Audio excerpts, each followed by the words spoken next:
Have you ever felt as though you had to suppress a part of yourself just to fit neatly into society's expectations? Maybe you're a man who's always been taught to bury his emotions deeply beneath a facade of toughness, afraid that showing vulnerability would somehow strip away your strength. Or perhaps you're a woman who's constantly reminded to tone down your ambition or assertiveness, because being strong or bold makes others uncomfortable. Maybe you're someone who's never fully aligned with society's narrow definitions of masculinity and femininity, carrying the persistent heavy feeling of being an outsider. Let me reassure you, that feeling isn't just in your imagination. It's a profound result of gender rigidity, an invisible force that shapes and molds us more profoundly than we realize. Hey everyone, I'm Bix, and in this episode of Bix Book Summary, we're diving deep into one of Robert Greene's most eye-opening and liberating ideas from his book, The Laws of Human Nature.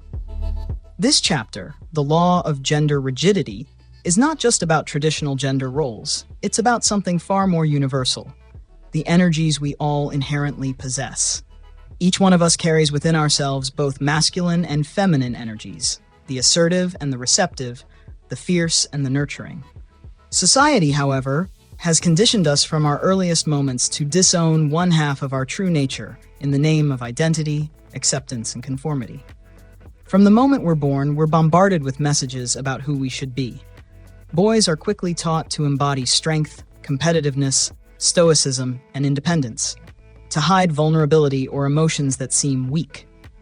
Girls, meanwhile, receive messages to be gentle, accommodating, nurturing, and emotionally receptive, to never appear too ambitious, too direct, or too powerful.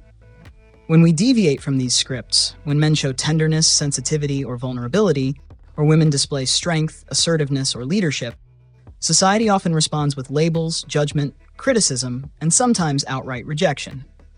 Gradually, we internalize these messages and begin suppressing essential parts of our being, believing there's something fundamentally flawed within us for feeling or behaving differently.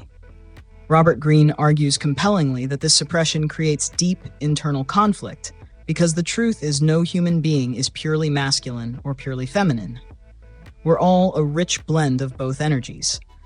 By repressing one half of ourselves, we become internally unbalanced, disconnected from our authenticity, insecure, and reactive. We start overcompensating, performing exaggerated versions of ourselves to fit predetermined roles. Eventually, this leads to chronic dissatisfaction and a profound inability to form deep, meaningful connections with others and with our own souls. Think about it honestly. How many men do you know who bury their emotional lives so deeply beneath a hardened exterior that they become emotionally numb, disconnected, or aggressive? How many women have you seen shrink themselves, mask their ambitions behind polite smiles, and sacrifice their authentic voices simply to be accepted or liked? Consider how many relationships collapse because one partner feels trapped in a rigid gender role, unable to express the fullness of who they are, unable to show tenderness, anger, vulnerability, or strength without feeling judged or misunderstood. Greene uses powerful historical examples to illustrate individuals who transcended society's rigid expectations and allowed themselves to embody both masculine and feminine energies fully. Figures such as Coco Chanel, who exuded strength, authority, and creativity alongside grace and elegance, or Jimi Hendrix, whose profound vulnerability and emotional openness coexisted seamlessly with his fierce intensity and passion. These individuals refused to be confined by traditional gender expectations. They embraced polarity, integrated their authentic selves, and in doing so became fully alive, vibrant, and whole. This law invites us to reclaim our full spectrum of human experience, understanding that true power emerges not from denying parts of ourselves, but from embracing and integrating them. When you reconnect with the fullness of who you genuinely are, the masculine and feminine aspects, you become more fluid, empathetic, resilient, and empowered. You cease to react unconsciously from deep-seated wounds. Instead, you start consciously expressing yourself from your truth, your authenticity, and your wholeness. You become beautifully unpredictable, impossible for society or anyone else to box in or control. So how do we begin this crucial journey toward integration? First, honestly observe the parts of yourself you've been taught to suppress or hide. Perhaps it's the anger you feel but never express, the tenderness you rarely show, the assertiveness you silence, or the vulnerability you avoid. Ask yourself compassionately, who taught me this aspect of myself wasn't allowed? Why did I believe them? And how has it shaped who I've become today? Next, courageously grant yourself permission to explore the other side of your personality, the side you've long neglected or hidden. If you typically project strength, practice allowing yourself to lean on others and receive support. If you're habitually agreeable or accommodating, practice asserting your own needs, desires, and boundaries clearly. If you often operate from logic and intellect alone, reconnect with your intuition, creativity, and emotional wisdom. Conversely, if you're consistently expressive or emotionally driven, practice cultivating stillness, rational thought, and calm objectivity. Remember, you're not trying to change who you fundamentally are. You're simply allowing yourself the freedom to express and explore more of your inherent potential. This journey isn't about perfect balance. It's about profound liberation. When you reclaim your full emotional and energetic spectrum, you no longer perform roles simply to fit in. Instead, you begin authentically connecting with yourself and others. You become a genuine force of nature whose presence people feel deeply, not because of a rigid gender role you've assumed, but because of the sheer authenticity and aliveness radiating from you. Here's the ultimate truth Greene imparts.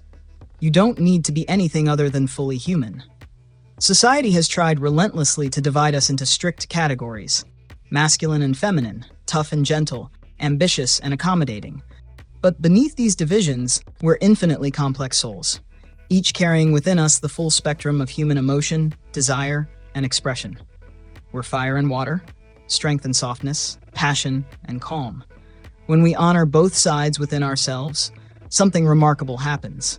We not only become better, more whole individuals, but we also create more genuine connections, more compassionate relationships, more inspired art, and healthier communities. As we step into the fullness of our humanity, in our next episode, we'll examine another powerful aspect of human behavior, the law of aimlessness. We'll explore what happens when people feel powerless or disconnected from purpose, and how their deep craving for control can turn into subtle manipulation or self-destructive behaviors. If today's exploration resonated deeply with you, please share your thoughts and experiences in the comments below. Tell me, what's one aspect of yourself you've been taught to suppress, and how will you start reclaiming that today? Remember to hit that like button, subscribe to stay on this profound journey together, and share this with someone who needs to hear it. Until next time, stay courageous in your authenticity, remain open-hearted in your growth, and as always, keep evolving toward the fullest expression of who you truly are.